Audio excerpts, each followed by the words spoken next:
Robin Sharma once said that the mind is a powerful servant, but a terrible master. And there's research that backs up this quote. The typical person has up to 80,000 thoughts per day. 95% of those thoughts are repetitive, and 85% of those thoughts are negative. That is wild. This means that most of us have such deeply ingrained and repetitive negative thoughts, and we cannot even see them for what they are. Now, that is a tragedy within itself, but it doesn't have to be this way. And so today I want to share how I am removing my mental blocks and how I am reprogramming my subconscious mind. But before I dive in, let's take a step back and explore how our brain gets into such a bad state to begin with. There are a few contributing factors to be aware of. The first one is intergenerational trauma. Now, we all have trauma experiences in our lives. It could be big trauma or little trauma, sometimes referred to as big T's or little t's. Even if you did have a blessed childhood, you might still have experienced traumatic events that have limited your development.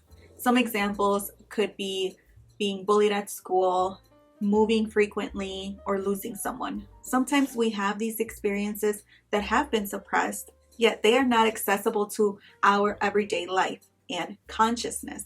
And so what happens is that you don't realize that you are acting out from these traumatic experiences.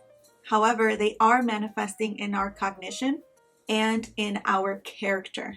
They show up in our thoughts like, I'm not good enough, I'm never going to be a good public speaker, and so on.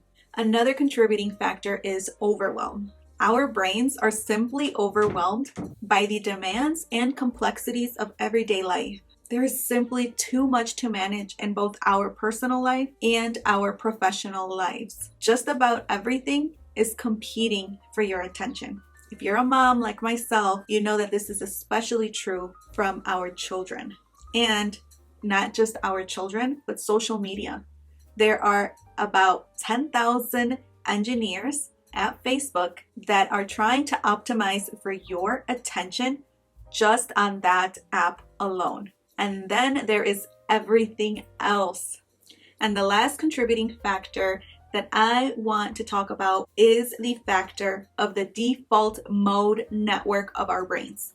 Let me explain. I talked briefly about the default mode network in my previous video. I'll go ahead and link it down below. And so basically the default mode network is the part of the brain that focuses on one's self. And so this could be done through daydreaming or visualization when you are in a deep state of manifestation through meditation. But it can also be in a negative state, such as when you compare yourself to others, or if you are wondering if others like you. And so studies have shown that these high levels of the default mode network are related to depression, anxiety, and ADHD. So together, these dynamics can actually lead to dysfunction and mental blocks. And so these mental blocks often manifest themselves as fear, shame, guilt, fear of abandonment, feeling like you're not good enough,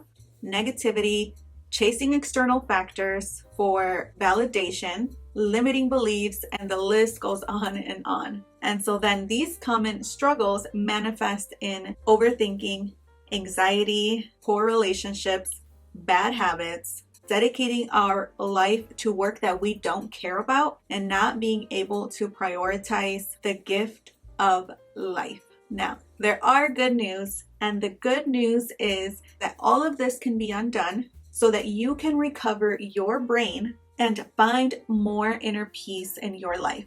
And so through my journey of reprogramming my subconscious mind, I have made the fascinating discovery of the parallels between psychology and the practice of spirituality. If you know me, you know that I'm a huge fan of affirmations, and I always tell you to do your affirmations. However, I will say that Affirmations will not work if you have not done the internal work of the subconscious mind.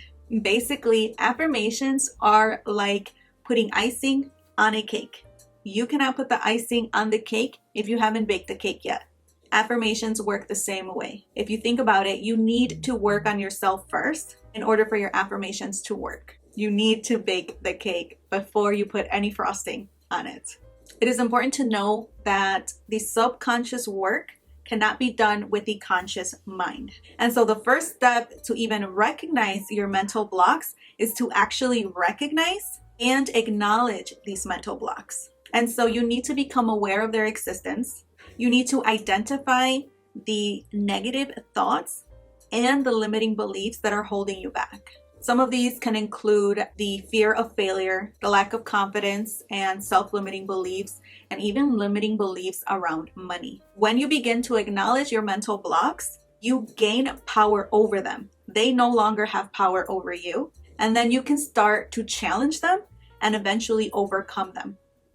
I use journaling as a form for me to reflect and be able to identify my mental blocks. The second step in removing these mental blocks is to change the narrative or programming that we have about something that we experienced, especially if it's something that we experienced in childhood.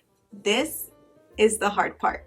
And so for me, this involves mindfulness and spirituality, and it involves me doing these practices daily. I meditate and I journal every single day. I am learning to be a better listener and to react less. I am learning to use my voice and to protect my boundaries. And so when we become more self-aware, we are able to make those connections internally. We can then merge the wounded inner child with our adult self, and we can begin that healing process. We can also begin to reprogram that narrative. If we don't take the time to recognize our mental blocks and take the steps to reprogram the narrative, we are going to continue having challenges in life. If we have emotions that we don't know how to deal with, those emotions will be reflected in our bodies. We manifest physically what we cannot speak verbally. There's a book called The Body Keeps the Score, and this book is a great example of how your body reacts to unidentified emotions. I highly recommend it. Our nervous system is unique to us, just how our fingertips are unique to us. And when we do the work, we become aware of our triggers and we become aware of what triggers our nervous system. There are tons of resources for regulation, and some of my favorite regulation techniques are grounding techniques such as deep breathing exercises, learning how to inhale, hold, exhale, and focusing on your 5 senses for grounding, and also visualization and closing your eyes and imagining your safe space. And so visualization and imagination are powerful techniques because they create images for our subconscious mind. Now, I will say this. It is hard work to rewire your neural patterns, especially because these neural patterns have been entrenched over decades. And it is much easier to heal the surface stuff than it is to heal the deep inside work. I will say this, the ego is super sneaky and we need to be aware of our ego. I would love to dive deep into the work of the ego and how to quiet your ego and transform your ego for your purpose. So if that's something that you would like to see, let me know in the comments down below. And please know that the more work that you do, the more layers that you will continue to peel off, but you now have the tools and the resources to do the work. And that is the beautiful part of it. All right, if you made it to the end of this episode, go ahead and share it with a friend or tag me on Instagram at mindsetmanifest.co and let me know what stood out to you the most. I also want to thank every single one of you for coming back and listening to the podcast.